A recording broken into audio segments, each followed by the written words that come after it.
twist to it today. We're gonna end up by taking the last variation. We're gonna take that leg into, as best we can, Padmasana or Vrikshasana, which is like tree pose in the bent leg. Why do I have this slanted plank? Oh, I was practicing yesterday. Okay, everybody's, do we need a slanted plank? I'm like, why is that there? Okay. So what you're gonna do is you'll need a block and a strap. You're gonna set yourself up. If you wanna have a blanket for your head, do so. Take your feet to the wall and then press yourself to straight, okay? Then you're gonna bend your legs again and scoot your buttocks towards the wall, about, the block width away. And then you'll place the block. So I'll show you just the variations and then I'll let you go and do. And just be fussy with where this block is. As you move your legs, I will say it will move around. So you're gonna start in Setu Bandha. You're gonna then hold one knee. You're gonna hold this for a while just to feel the difference on the sides. It's already sliding. And then you're going to take, you know what? We'll use the wooden block because I like the denseness of it, but foam might be a little bit tackier holding us in place. So we'll do that in the future. So legs straight and then over to the side. So I'm just going quickly to show you the variations. Then number 3, everybody's favorite.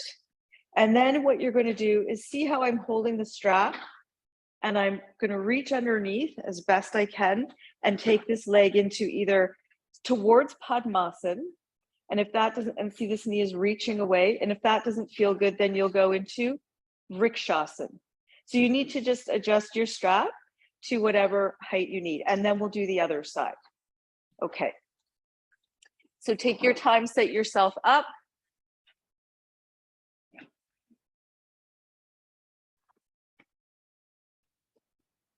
Take the block. It's the sacrum tailbone area. And then just be in this mini Setu Bandha Sarangasana. And then why I mentioned using a harder surface is that you'll get more feedback across the pelvic area, the posterior pelvis. Be in the center. If you have any low back issues, you can take your feet apart. If you're able to, take your feet together and press into the wall. You want to feel like there's traction from the heels towards the crown of the head. And then as you power into the legs, see how that lifts the chest. Roll the shoulders back. And then, if we're not sure, we can use our hands to feel where the 2 bony protrusions of the hips are. So that sometimes is a clue. So I would say if one side feels higher than the other, push that foot into the wall more. Yeah.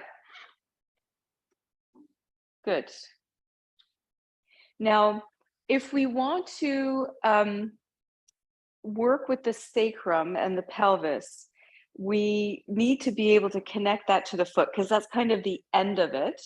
So if we want to find equanimity across the pelvis and the sacrum, particularly the sacrum, the key is in the feet, in the standing and the supine positions. That's why I wanted you to have your feet against the wall. Okay, now you're going to hug your right knee in towards your chest. And as you do that, just let the foot go neutral, quiet. But see that heel is in line with its sit bone. So Bobby Joe, kick the foot out a little bit more. So see how the foot's just sickling in towards the midline. You want to take it in line with the sit bone. Yes, that's it. Yeah. When the foot moves in, it just means that your pelvis or there's something caught or maybe a little bit tight there. So you're looking for that alignment. If you think of a wheel, it would rotate evenly between those the 2 sides. Good. And then just observe now just this one position of lifting the leg up. One hip flexor is in contraction, one's in extension. And what is the sense of balance across the sacrum? And then you're going to slip that belt over your right foot. and extend that leg to straight.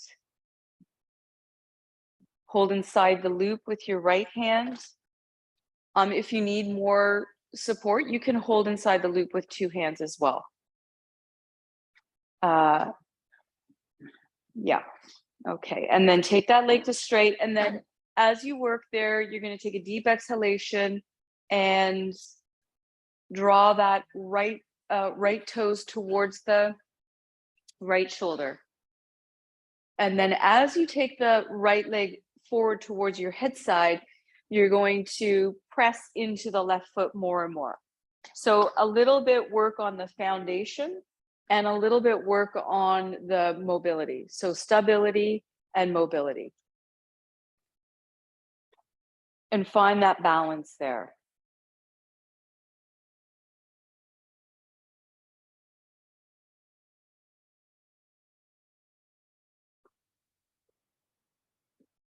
Breathe through the skin at the back of the leg. And with the front of the left thigh, really press that down. That part of your body actually isn't a back bend, right? So the left side quadricep muscle is extended, and the hamstrings are contracted. And then with control, you're going to take that right leg out to the right side. What I mean by control is that when you take your leg out to the side, you don't want to tilt your pelvis on the block. So if you feel the left side lifting up, then just come back incrementally, push that left side down. And it's Lisa's holding her left outer hip. You can do that, or your thigh, just as a barometer to see what's going on there. So it's, yeah, good. So it's not about range of motion. It's more about reining things in, right? Because we don't want just a passive stretch. Like, we can all let that right leg drop and roll over towards the right side and technically say we're stretching whatever, something there, but that's a passive stretch.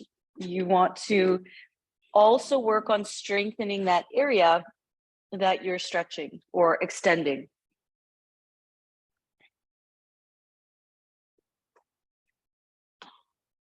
And then with control from the outer thigh, draw that leg back up straight.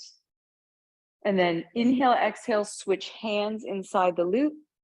And you're going to take that, before you go anywhere, see that the leg straightens, because it will want to bend to give you like mobility. It will just want to yield a little bit. So imagine that first and foremost, your job is to get those right toes to touch your left armpit. So yes, so it's like a diagonal part of a crisscross. Good. Then maintain that super firm leg, and without letting the left foot drop to the side, you're going to take that leg over diagonally across. And now you have to really resist with that thigh. So press that thigh away. Good. Head, neck in the center. Very good. Yes.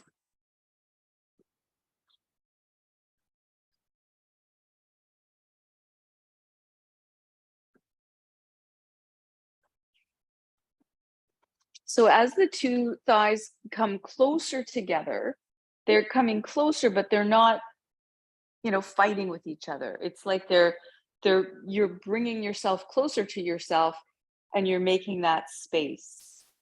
Then bring that leg back up to straight.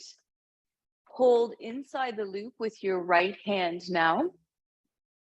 And then you're going to bend the right knee out to the side, so like an obtuse angle, and then hold from underneath your foot with your left hand and see, can you bring that heel towards the hip flexor groin of the left leg as the knee goes towards the wall where your left foot is pressing into. Or take that, and whatever range of motion is fine. Or if that doesn't feel good, you can take that leg into Vrikshasana and just aim the sole of the foot towards the inner left thigh. Very good. Excellent. So as you bring the foot towards the left groin, you're pressing the knee away. Very good. Yes. Good. And just observe the feeling of the sacrum, what's going on there. And then extend that leg to straight. And then bend the left leg just because it's a bit of traction on the spine. Just release that. And then bend the right leg, release the right leg, and take both legs back to that mini Setu Bandha. You might have to reorganize your block.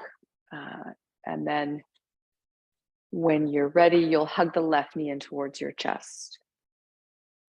And sometimes we'll start to experience that there's a difference between the sensation or range of motion or whatever on the one side versus the other.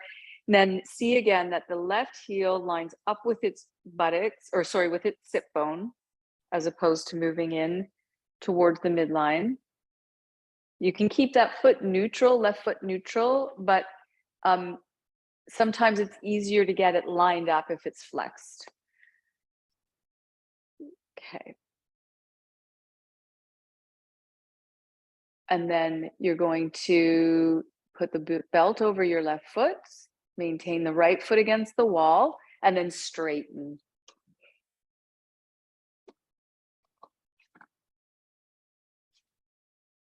Hold inside the loop. And then open up the back of the left leg. Good. Have that sensitivity of pressing the right foot into the wall. And then as best you can, maintaining the straightness of that leg, draw the left foot over towards the left armpit. And then take it out to the side. So super firm, straight leg.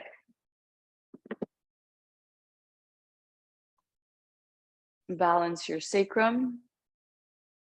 Good.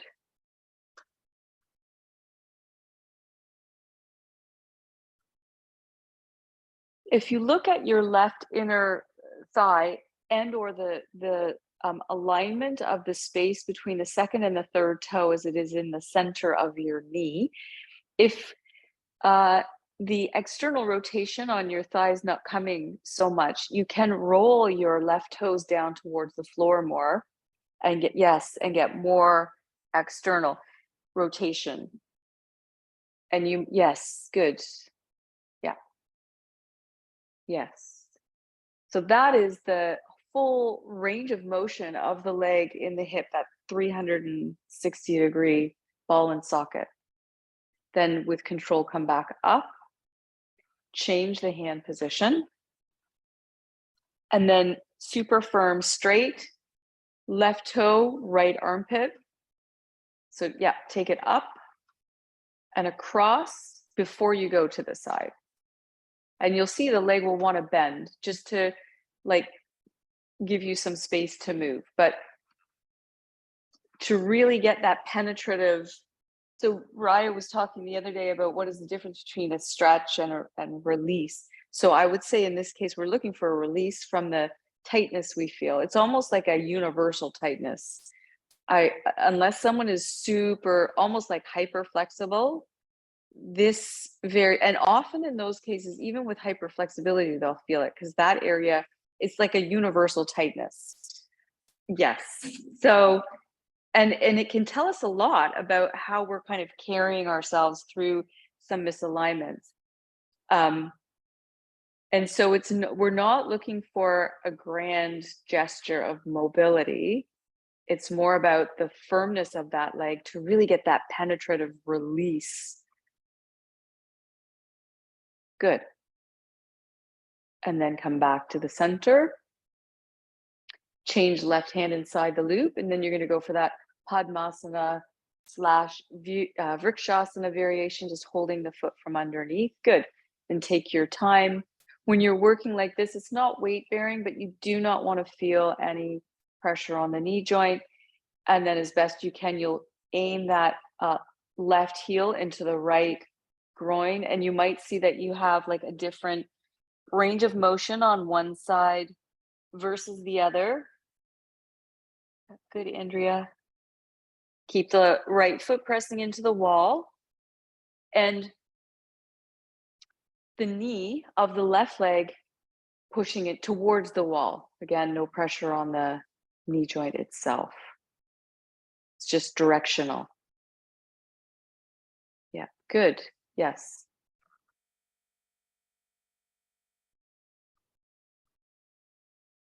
And then come back to straight.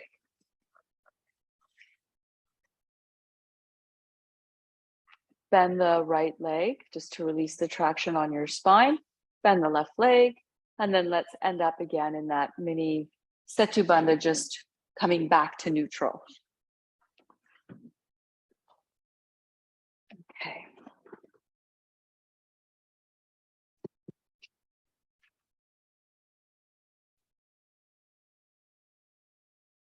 And then bend your legs, lift your hips up, release the block.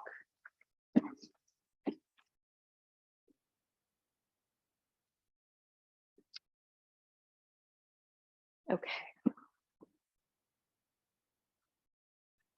And then roll to the side. So I'm just going to give you a quick visual.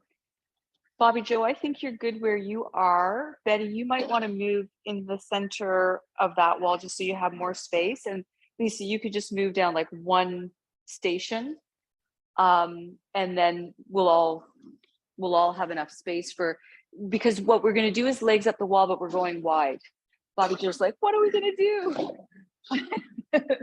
So I'm going to take my legs up the wall to start with. Let me move this bolster out of the way. There we go. Okay. So legs up the wall, and then you're going to go Upavista Konasana, so like as wide as you can go, okay? And then Baddha Konasana, we've all done that before. Then you're going to come up again. And I'm going to take you through a few variations on how to get towards Padmasana. So there'll be these ones, there'll be, hopefully my words will be clear, like so. And then eventually we'll see, can we go here and then here, okay? So you can keep, when you're working with the bent leg variation, you can keep this leg pretty neutral. You don't have to worry, don't make it rigid actually. And we'll end up somewhere near like what they call Kamala. So I shouldn't actually do that. I should hold from underneath and tap a little bit, Kamalasana. So you can see we start really, really wide with the Padmasana knees, and that's much easier. So sorry, Andrea, just to give you a better orientation like this. So we start really, really wide, and that will be much easier for the hips. And it's not weight bearing. Okay, so start first with your legs up the wall. If there's any questions, please feel free. We're doing a little bit of an exploration here. So legs up the wall, have the two legs together and the center of the heel in the center. Press the thighs back. And roll the outer edges of the feet down. I was at a meeting on Friday, and it's kind of like local business owners, or sorry, on Wednesday. I have no idea what day it is. And there was a guy there's like, I'm really having difficulty sleeping and da-da-da. So I explained legs up the wall. And he's like, oh, I'm so excited. And I said, it's the only pose that the men in my life will do, because my son and my husband will, Mom, that's too many props. Just give me something easy. But they're both a report back to me daily. Mom, I'm taking time, because he's at university now, 10 minutes a day, legs up the wall. And my husband's now back at the Y, and he's like, I go and I do legs up the wall there. And I take my shoes off because I think that's respectable. They're reporting back to me. So this, if you have someone who's not wanting to do yoga, this is kind of a sneaky way of getting them to do yoga. Then you're going to keep the center of the heels connected to the wall and take the legs wide. Yes, as wide as you can, and then just let that percolate for a little bit.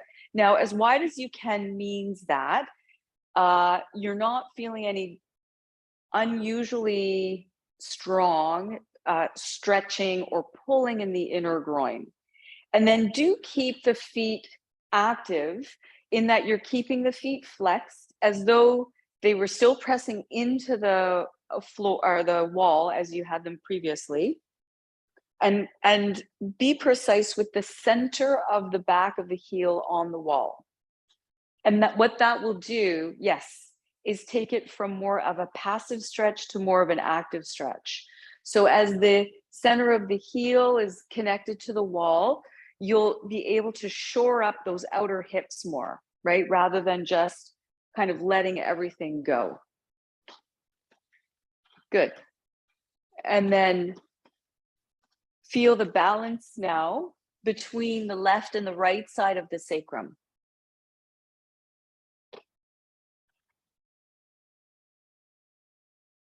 Keeping your left leg where it's at, you're going to bend your right leg and bring the heel towards your right groin and hold from underneath.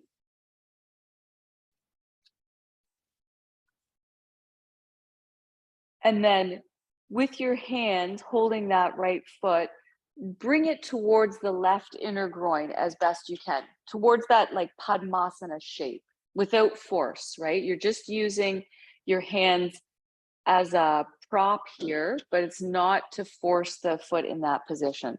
As you do that, as you do that, you're going to press that knee, right knee, against the wall. Good. And then, especially if there's any still instability in the joints or if you've had any knee pain or whatever, it's always a good idea to support the leg as you take it out. So support the right leg from the underside. So take your right hand towards your right knee and then take that leg back to straight and do the same with the left side. Sorry, Andrea, Upavista, back to Upavista. That's it. Yeah. Then you're going to take the left leg into that Padmasana position. Just be gentle. Yep. Good. Yes. And if things are feeling a little bit tight, you can just let that right leg, that right Upavista leg, just be, not too rigid in terms of its alignment. Don't worry too much about that. Good. Then release that leg back to Upavista using your hands. Going to bring your right leg in now. Again, same way. And then you're going to take your left leg in and place the left foot on to the right. So it's the medial arch. So you're just going to crisscross. Yes, that's it. Yeah, yeah. And then the knees will go wide. So it's like the center of the foot on the inner, so let me be more precise. The inner arch of your right foot will hold the outer arch of your left foot. So Nancy, see how Lisa has her feet? Crisscross, that's it, yes. Yeah. Yes. So the right foot, outer edge of the foot is against the wall. And the left outer edge of the foot is against the right medial arch. Very good. Then from there, press the knees towards the wall. Good.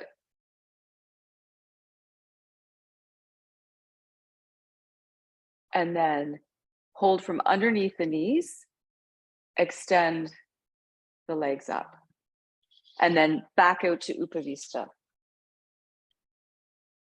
And you probably have figured it out. We're going to do that starting with the left side.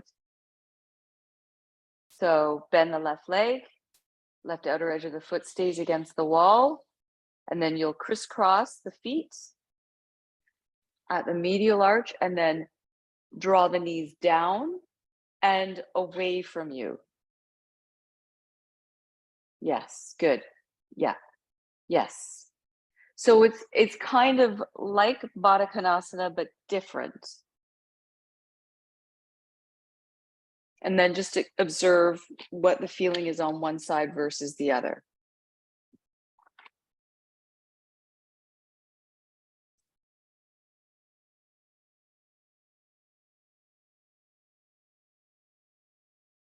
And then exhale and release. Extend the legs up.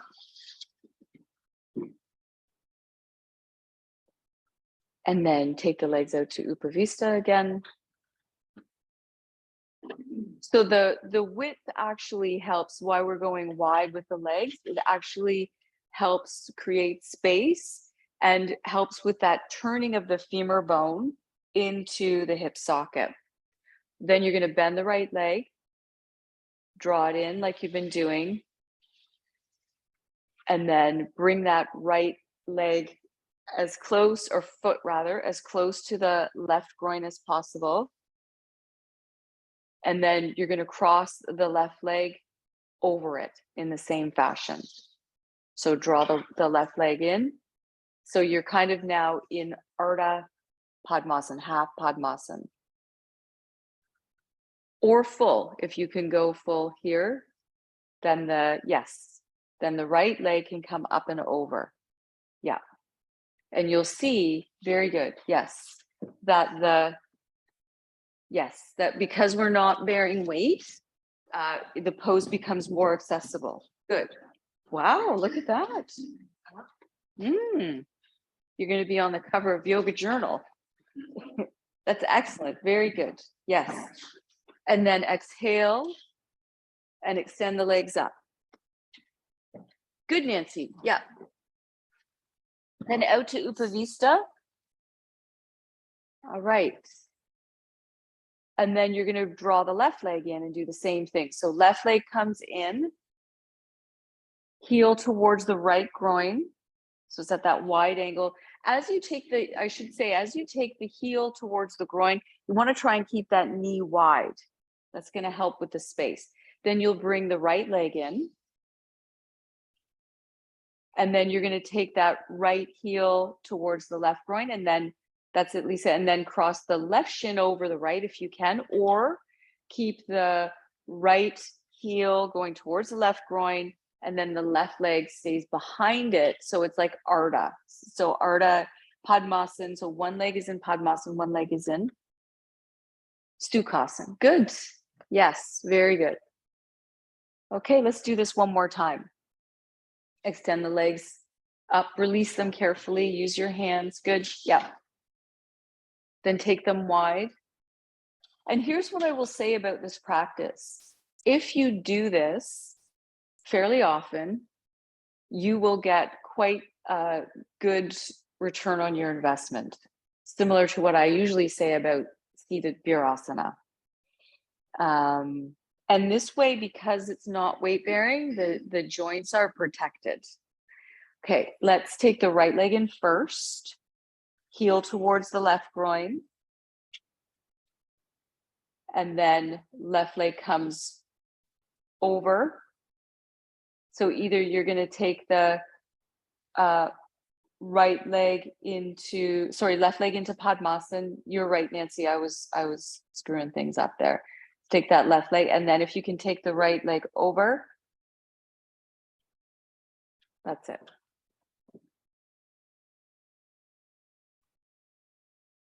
Good. And then exhale and release. Carefully untwine, and then do the other side.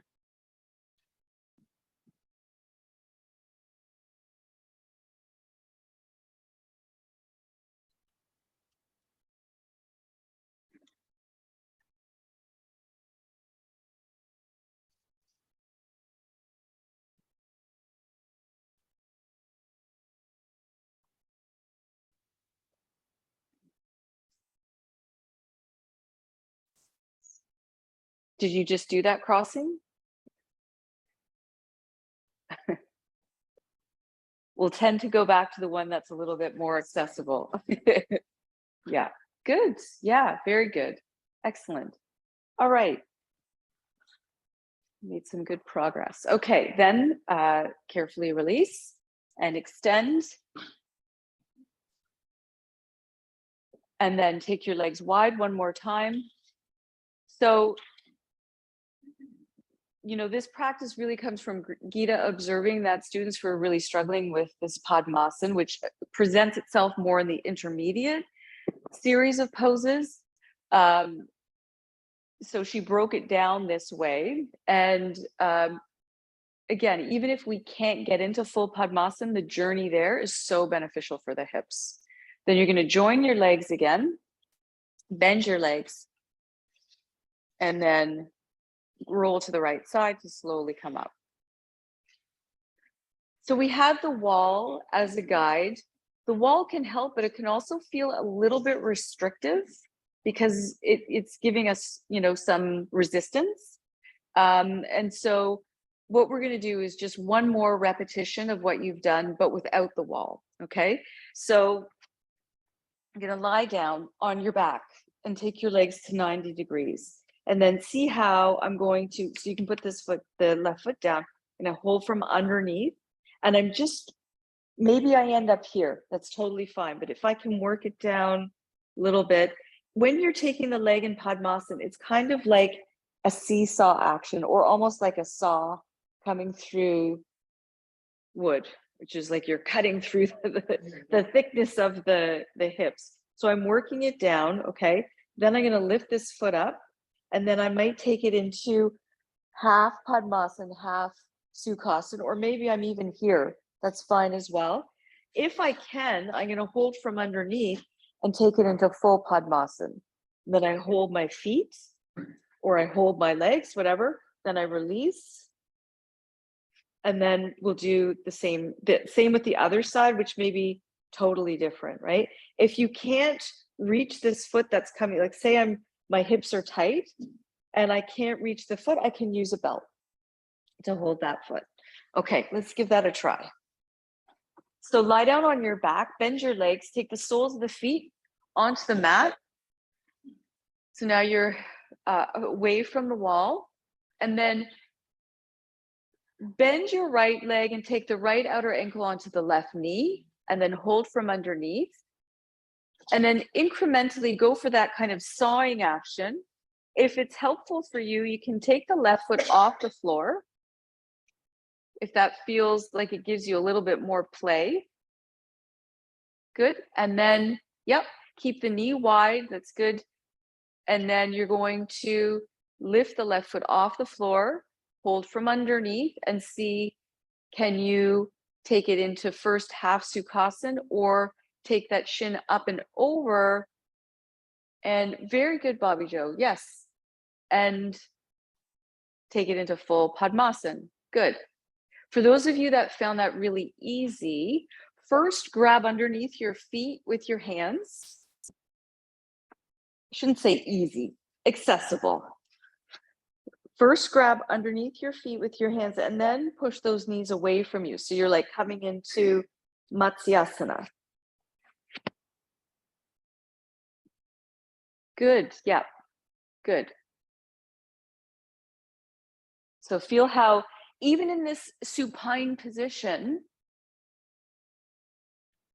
the length comes in the spine, right? So as you were taking the legs, knees down away from you with that traction, it's like creating space for the low back. Then exhale and release, carefully entwine the legs, and then let's do that much with the other side.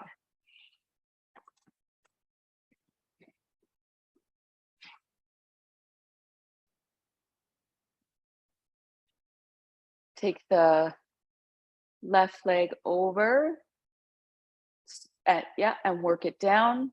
And then the right leg to its range of motion, either starting in Ardha Sukhasana, and then keep the knees wide, and then maybe you can come up and over the mountain.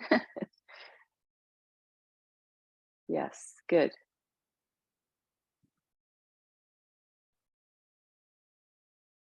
Good, yeah. And then if you can, holding the feet, and then pull the knees away from you. Just feel the lower back. You want to try and keep the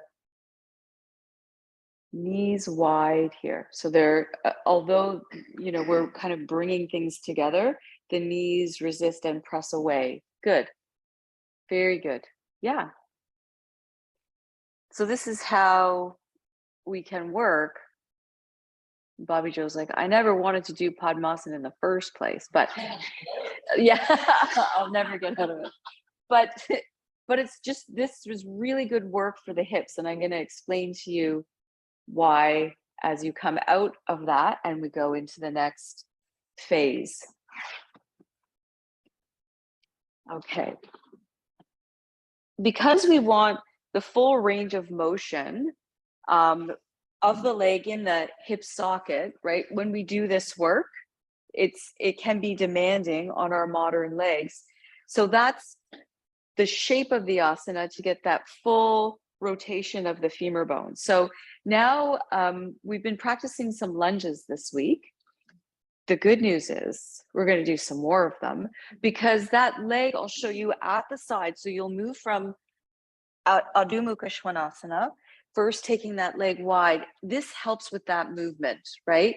Because sometimes when we're tight, we have to go a little bit like this, which is totally fine, but that's a key indication to why we might not be able to do Padmasana, because there's something there that's just, it's resisting us, right? So you're going to come into your lunge. First, back leg is straight, then you're going to bend the back leg, and then you're going to come back. And if you're really adventurous, you're going to hop this foot a little bit forward, and that will help with balance, and you're going to hold this foot. And if you're really lucky, you'll get a really nice cramp in your hamstring if the quad is tight. So we'll go to whatever. You can also come here and stay here as well, and just like energetically try to lift that foot up. Now, what I will say is, if you have any tenderness on your knees, you might want to just put a blanket down or some padding, so that it's like it's ready for you when you're coming. Let me just show from the side, perhaps on my other leg. So when you're coming, you know, into your lunge, the blanket's there, and you can double it up as needed. Okay, so let's come into Adho Mukha Svanasana, because you've been lying on your back. So release the spine, push the heels of the hands away from the floor. Take a deep exhalation down and out into the pelvic floor, and then inhale, firm your elbows and push away from the floor. Then exhale, take your right leg on the outside of your right hand. Good. Yes. Then bend that leg to 90. Good. Yes, that's it. That's it. Yeah. Bend the leg to 90. Heel in line with the knee. Keep the back leg super firm, straight. Very good. So the hands are on the inside.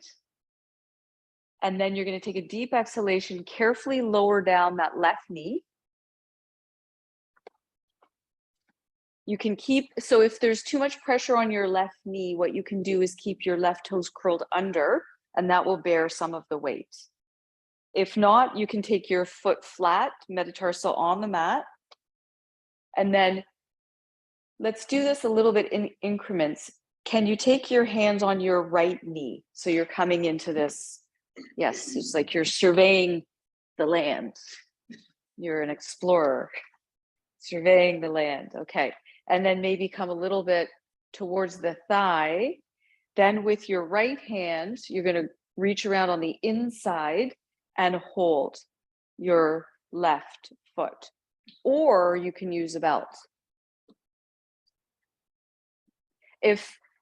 Yes, I find it easier to balance when you have this angle. Good.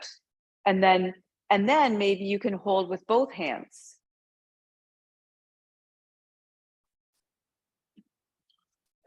Every day is different.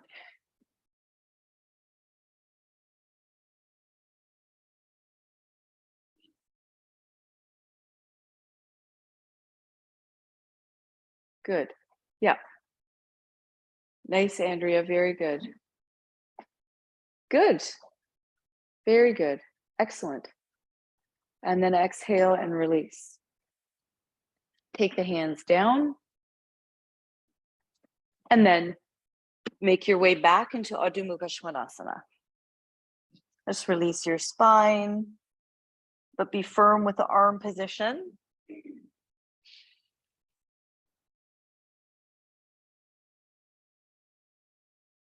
And then take a deep exhalation, bring your left leg forward. Good, yep. So part of that leg positioning is the key to Padmasana. And then bend that left leg well and keep the back leg super firm. So as though the heel will lift up, unless you have like the longest and loosest calf and hamstring muscles in the universe. The heel will lift up, but it's as though there's a weight on the heel. So it's like a counterbalance as you're working there. Good. Then carefully exhale, lower the right knee. And then coming back, reach from the inside with your left hand, hold the right foot, ankle, whatever you can grab onto, and then compare maybe one side to the other. You can use a belt. Very good, yeah.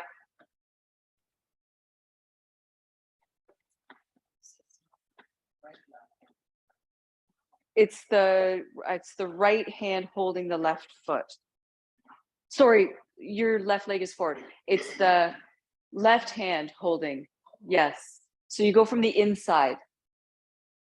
Whichever hand is gonna go on the in, yes. Yeah, one side can be quite different. On the outside? That you can, if that's the only way that you can go for it, you can certainly do that. I just find that the alignment stays a little truer when we hold, and then we won't overdo it with the knee joint because it almost has to come into the pose when we're holding it from the inside. But if you can reach it from the outside, you can do that as well. Yeah, yeah. Yep. Arm and then open the chest. So it's like the Virabhadrasana 1 chest. Yes, yes, yes, yes. Good. Then exhale and release. Make your way. And that could be the pelvis, right? Because there is balance required here. The other thing too, so when you're finding it hard to balance, I think maybe we'll do this one more time. But this time, we'll take the foot through the hands. Okay, Nancy? Nancy's very quiet. Okay. Yes, this time we'll take the foot and just experience a different orientation. So take a deep exhalation, take your right leg forward. And so Lisa, I think I have a cue that might help with the balance. And that is when we're working like this, we want to maintain, so then you can bend that leg. You want to maintain, again, not a passive stretch. So while you're in this bent leg, both bent leg position, squeeze the right femur bone tightly into its socket and then bring the left one forward. So it's like both femur bones, they're away from each other. They want to come forward. That will engage the outer hips. When the outer hips are engaged, we'll have more stability so that we can reach around with our right hand and then hold the left heel and squeeze the outer hips in. Squeeze the outer hips. As we're moving, we'll lose a little bit of that contraction, but then try and shore it up to stay. Good, very good. Yes, very good. Spine long, tall, chest open. And what we're running into is the fact that our quads are tight. The knee, it will bug the knee. Yeah. Then exhale and release. So then you can still get it, even if the pressure is on the knee too much, you can still get a good release just by pressing the floor, taking the knee down and not lifting and keeping the toes curled under. So you can still get range of motion into the bent leg hip flexor. So now we'll do left leg forward, hand, foot between the hands. Good, yes, that's it. Yeah, good.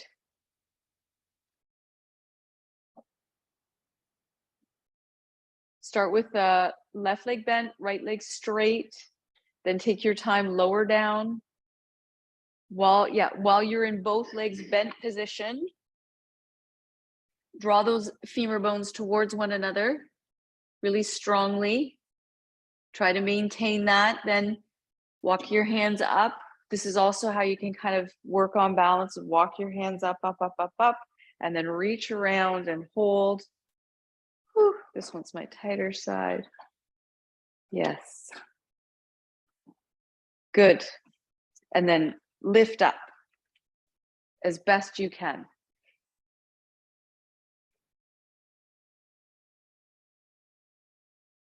Very good. And then exhale and release. Come back to downward dog.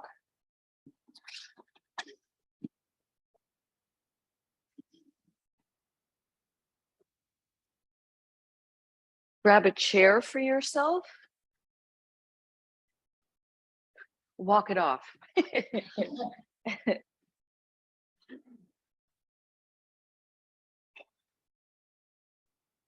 So we're kind of exploring groups of muscles that are usually quite tight, and just like when we do a lot of the standing poses and those kinds of things, we constantly contract the quad, and now we're trying to stretch it, and it's like, woo.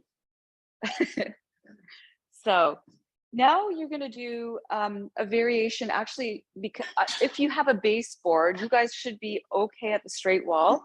But if you have a baseboard, you also want to take a blanket in between the backrest of the chair, just to fill the gap. And I've got a blanket on the seat of the chair. Okay. So the pose they call pigeon, Kaputasana, is what you're going to attempt next. So because of all the work you did before, that positioning of your front leg should be a little bit more accessible. So we're going to start high up with the chair. So you're going to take an exhalation, lift your right leg up and place that on the chair. Okay. Then you're going to step your back leg back. And then this will help with the knee situation. Okay. But then what you're going to do is you're going to drop that knee down towards the floor. Then you're going to come up. Then you're going to drop it down. Okay. And I get to sit and watch.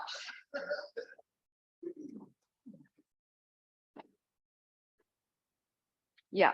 Now, as best you can, try to take that right shin bone parallel to the seat of the chair.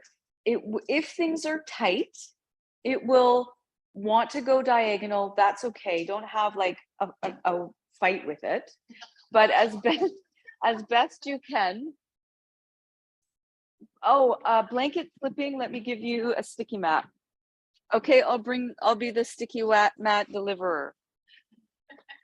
Nancy, I'm just going to leave one here. You get the orange one because it matches your shirt. Thanks. You're welcome. So if you find the blanket slipping, go ahead and take, yeah. All right, good. And then give that back leg first a straighten and then a bend. Good. So when the leg is straight, yes. It's fine hanging off the chair. Yeah, just see that you're not, you can flex the foot, but don't make it tense, and you can actually just let the foot go. Some students find if they let the foot go, it gets a bit into their knee joint, and so flexing it makes it just a little bit less aggressive with the knee. But if you're not feeling anything there, then you can just release it. Good. Yes. Good. And then try to get that kneecap as low to the ground as possible on the bed. That's it. Yes. Yeah. Wow. Good. And then exhale and release. Carefully extract yourself. Yeah. Hardest part. And then you'll do the other side.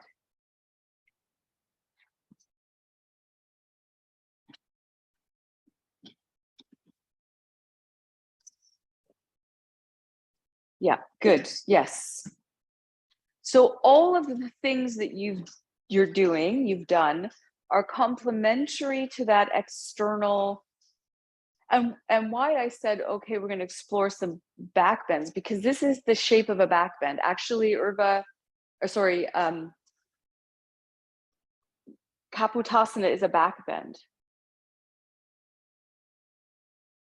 A pretty intense one, as you might have gleaned. Good, yes. And you'll see maybe one side as you're bending, and it's your choice. You can bend and straighten. If it's intense, you need to release the stretch, or you can stay with the leg bent and kind of, it's just like dangling down. Keeping the knee wide, like that Padmasana.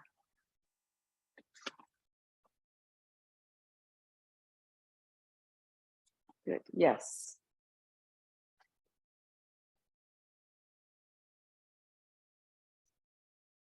Okay, good.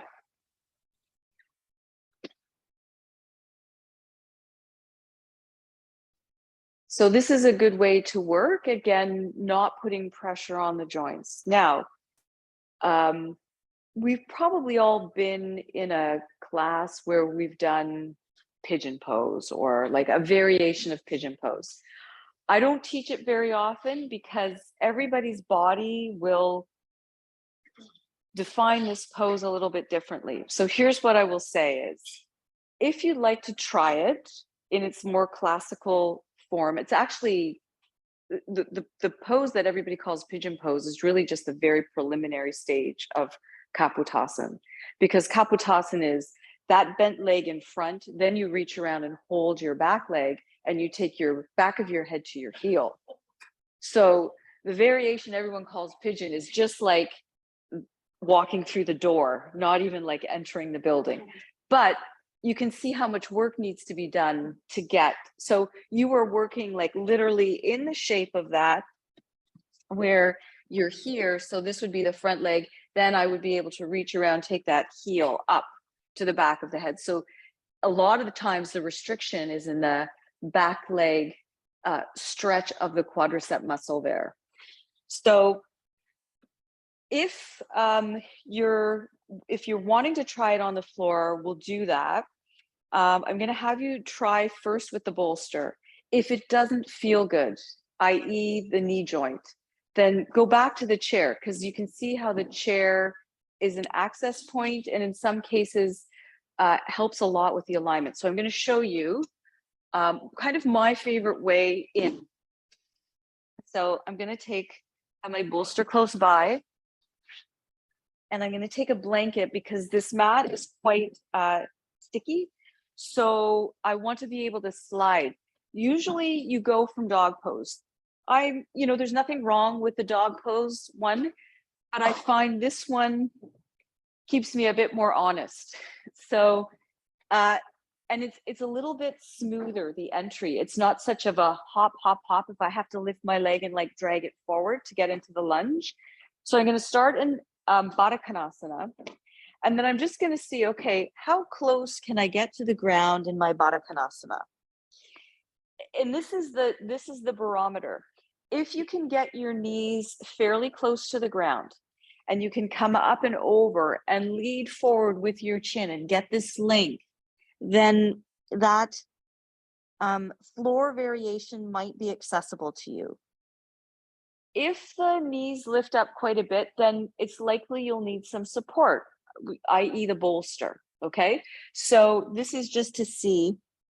And actually, after all the work that you've done, this Adho Mukha, downward facing Baddha Konasana, is maybe a little bit more yielding. Now, what I'll say about this is spend some time here. Like if you want, it's my greatest wish that you'd like to work towards Padmasana.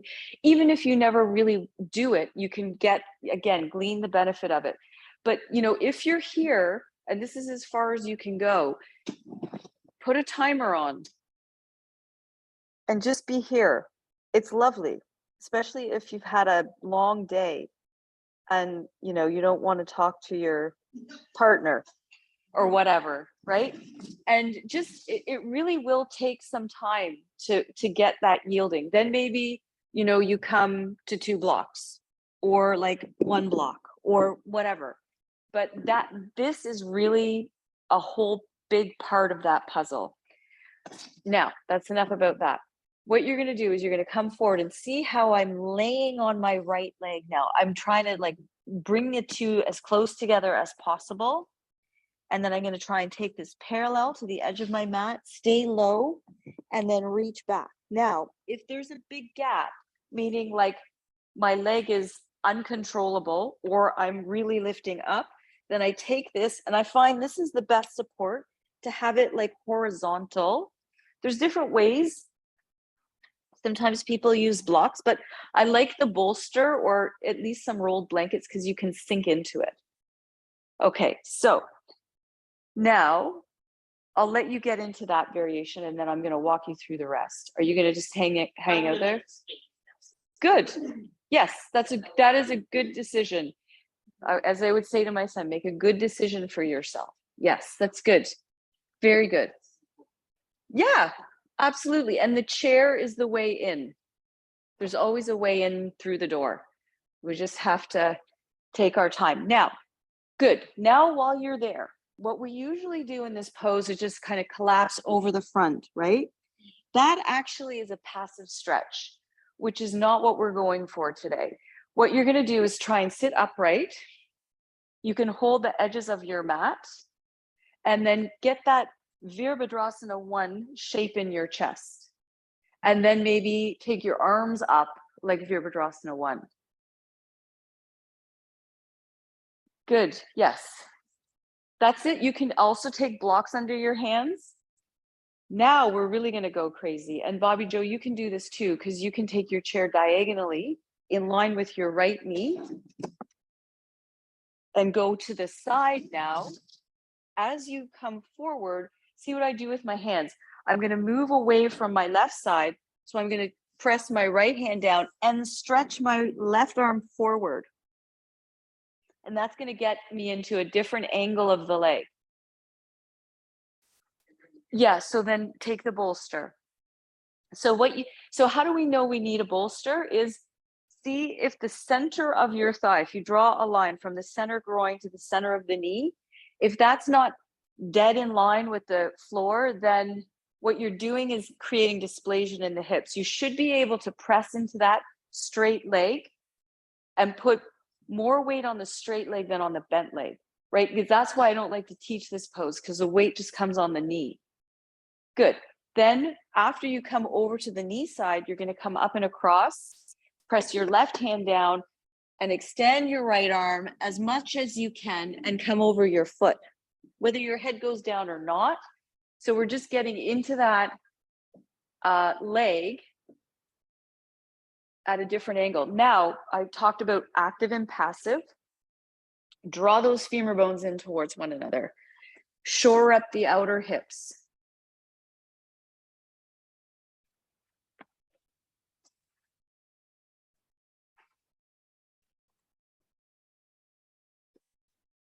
And then come back. Okay. You're going to curl the back toes under. And then lift yourself up. If you have something underneath you, remove it. So if you've got the bolster, remove it. And then take your right leg into that Baddha Konasana position. Crawling. You're going to lie down on that right leg and roll. And then retract this leg. You can use your hand if you need to.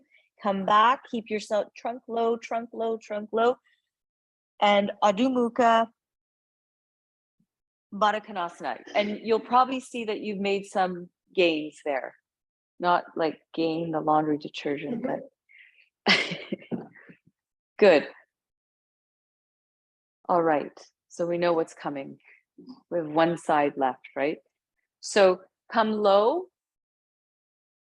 Lie to the side, and then scooch that leg over, and then you want to be able to take this leg back, but this isn't straight and it's not aligned, right? So that's a sign that I'm going to put too much weight on that knee. I'm going to roll in. I want to lift myself up. You can use blocks under your hands if you need to. And then actually actively push the floor down, lift yourself up and roll the front of the right hip down towards the floor. Yes, yes. So it's think about that Virabhadrasana, one leg or that lunge leg, right? Remember that back lunge leg. Then as you sit upright, put weight into the straight leg. That, yeah, so try, do you have two blocks close by? Try using the blocks. Mine is far away, but just to give you some leverage to push the spine up. Yes, yes, yes, yes, yes, yes, yes. That's why when we do Virabhadrasana 1, the arms are so strong because we need the arms to lift us up. And I like to check in on this before I bend forward, because the bending forward is a passive stretch. That's active, right? So we're looking to not just hang out. Oh, feel the burn.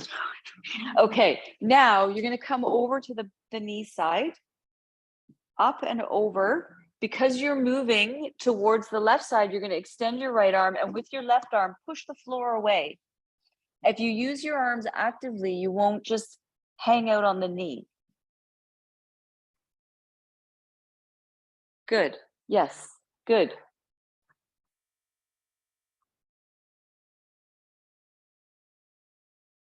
Come back. Keep it low. Scooch around to the foot. Now you're going to extend the left arm, bend the right arm, and reach.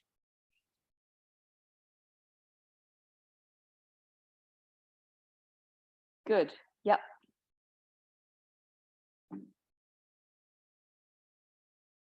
And then come around to the center. Lie on your left knee. And then bring you'll have to remove whatever's between your legs. And then come back one more time. Our new favorite pose. Adho Mukha Baddha Konasana. See if you've made a little bit of movement there.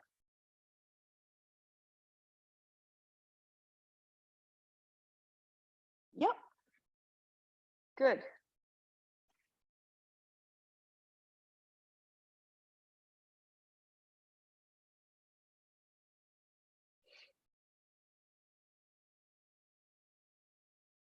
And then slowly exhale and release. Slowly come up. Okay. All right. I think you'll be feeling it tomorrow. But it'll feel like you'll be walking the hills of Ravenna, That's right. Yes. It creates space. No, not this time. Thank goodness. That was a favor for a friend. That was, please don't.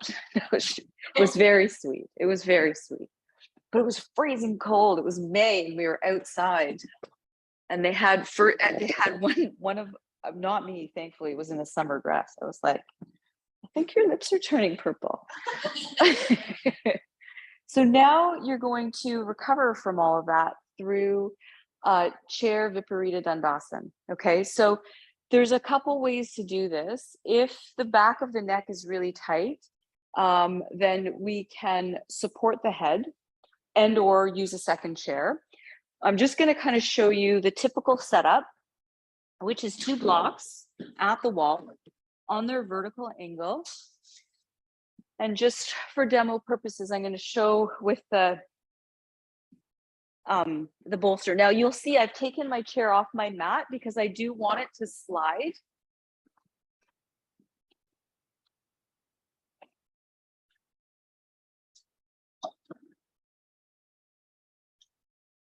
So I made a 3-folded blanket on top of my bolster. If I feel I'm going to use one, if you don't want to use one, that's totally fine. Now we have this cut up sticky mat on the chair. If you don't have that, put a 4-folded sticky mat on the chair. And then we're going to use a blanket today. We're going to use the blanket folded in half, long lengthwise, and then placed over the chair. This one's nice because it supports the spine. It's like the channel of the spine. So it's just this long lengthwise blanket. And then also, if you see there's a little overhang here, that's nice for the shoulders. It kind of reduces the hardness of the chair. Okay, so let me show you first with the bolster. Now, usually, I shouldn't say usually, but often what I see is that students get a little bit disoriented and they'll come off the chair like almost at the bottom of the rib cage. It's actually bottom of the shoulder blades. So the key to that is to keep your legs bent and your feet on the floor until you've done all the preparation, right? Because if I do this, I'm really never going to find the right spot because I've already straightened my legs or lifted my legs, and then I don't have that groundedness we need to just find out where my foundation is and where I want to mobilize. So I'm short and I'm almost like off the chair with my sit bones, because if you start further off, you'll be able to manipulate further forward. See how I'm rolling now, right? Because I started with my buttocks off, now my buttocks is on. If I'm going to use the bolster, this is what it will look like. And I'm going to press away and push my feet. And if you get stuck or lose the wall, I'll come and help you. And then you can if you've got control, you can take the arms over the head like so. So it's a little bit more restorative. If you don't want to use the bolster, of course, that's an option, right? It makes the pose a little bit more active. And then you can take your arms in Urdhva Dhanurasana.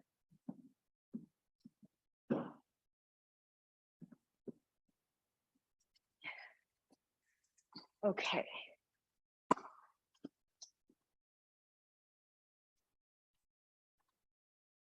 That can help with head adjustments and okay. I'm just gonna refold the blanket and then maybe fold it in half, and let's just see if that's enough. It's so short-waisted. Yeah. If anyone needs help, just call. I don't know if I need it. If you don't need it, that's fine. What tells me whether You can't hold your head there without discomfort. it's Okay. But I would be active with the arms, either holding the chair, or if you take them over the head, keep them active. I'm gonna need Let me give you a second bolster.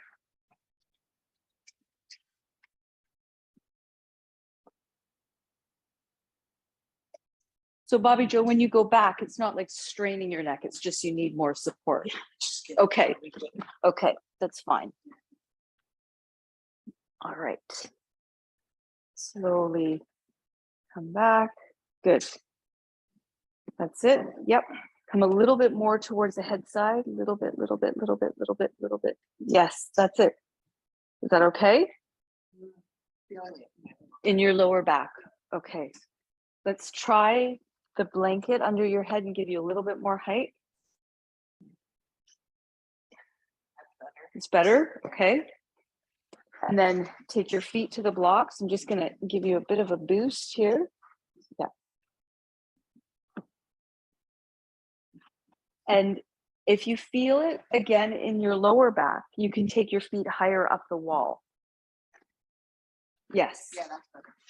And I'm just going to pull you a little bit closer, just an inch. That's it. Yes. Good. That's okay? Okay. So pictures. The chair should be right here. Yeah.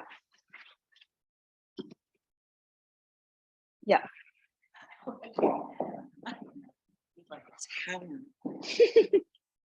Good. Yes, recovery. Is it? Okay. So if you want to do it, I can give you a second. Okay. Do you want a second chair and then you won't take your head back and you can still do the same pose?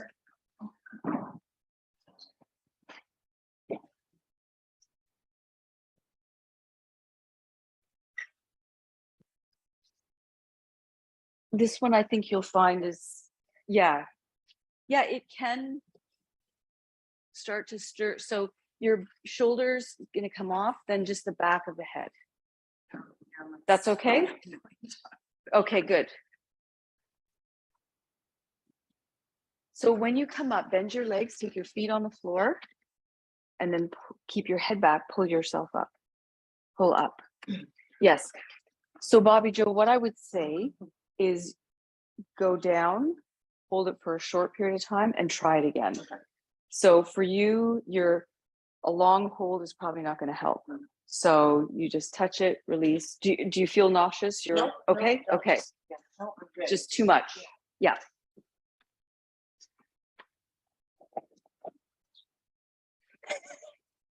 It is good, but with these back bends, we can't necessarily go and hold for forever. Andrea, you're okay? Yeah. Yes, I just have allergies today, so I had to come out to blow my nose.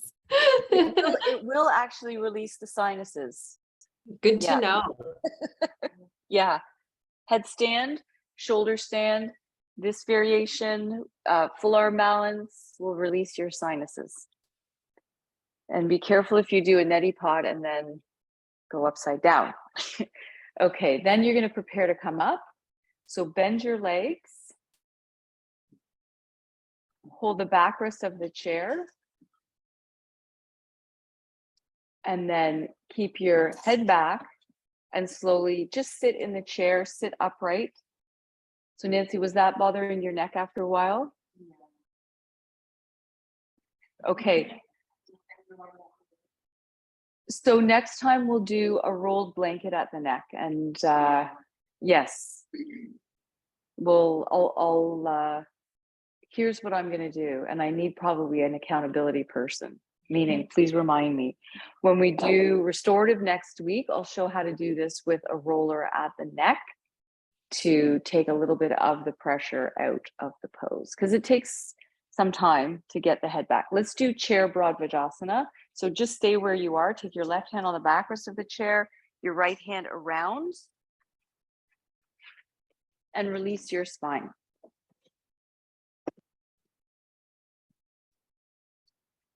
Yeah. Back ribs in, slowly go. Lift up, exhale, rotate.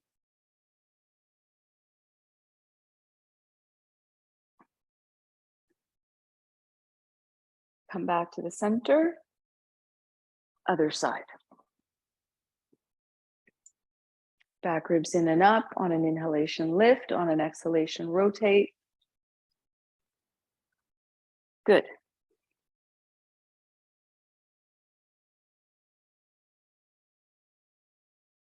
Exhale, release. Do that one more time.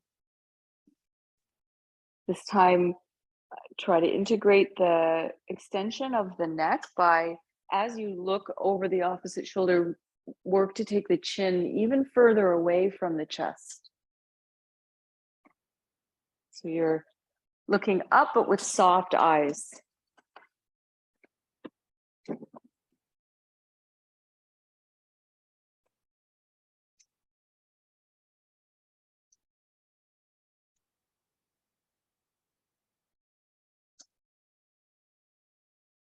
And then exhale.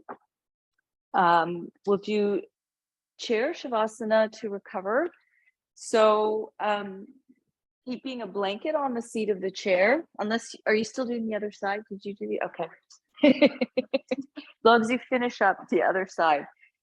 And I'll just be in your next pose.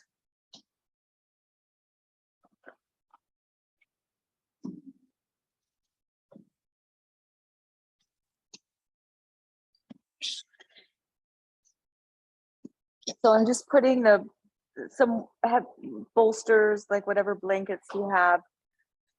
You could do two bolsters on your shin bones. Release down. You could have a blanket at the back of the neck just to let the spine go flat now.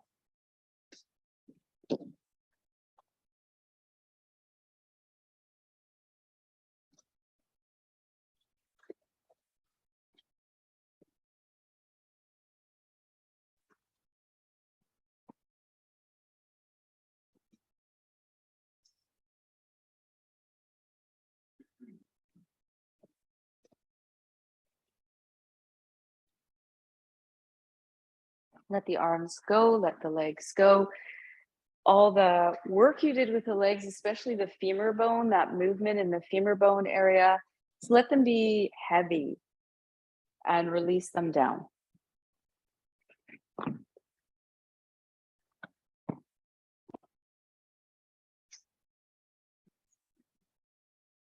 Oh, it's still.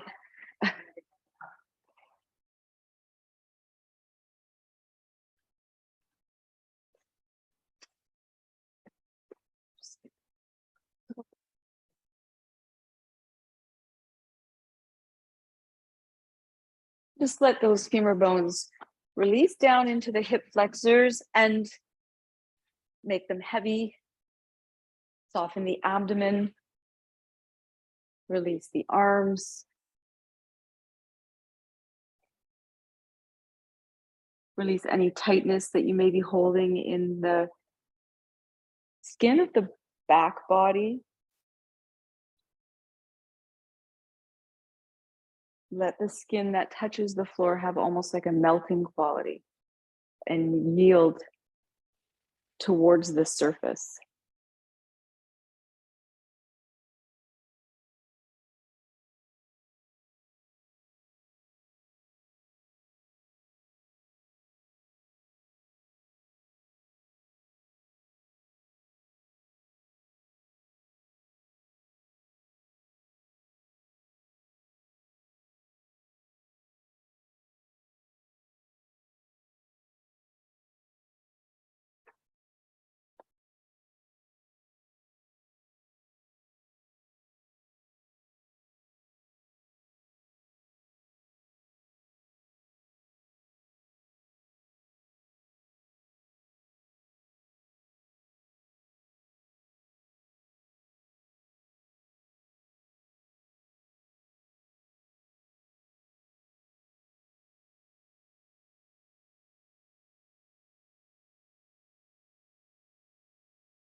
Slowly bring your awareness back into the room. And just taking your time, coming up and out of Shavasana.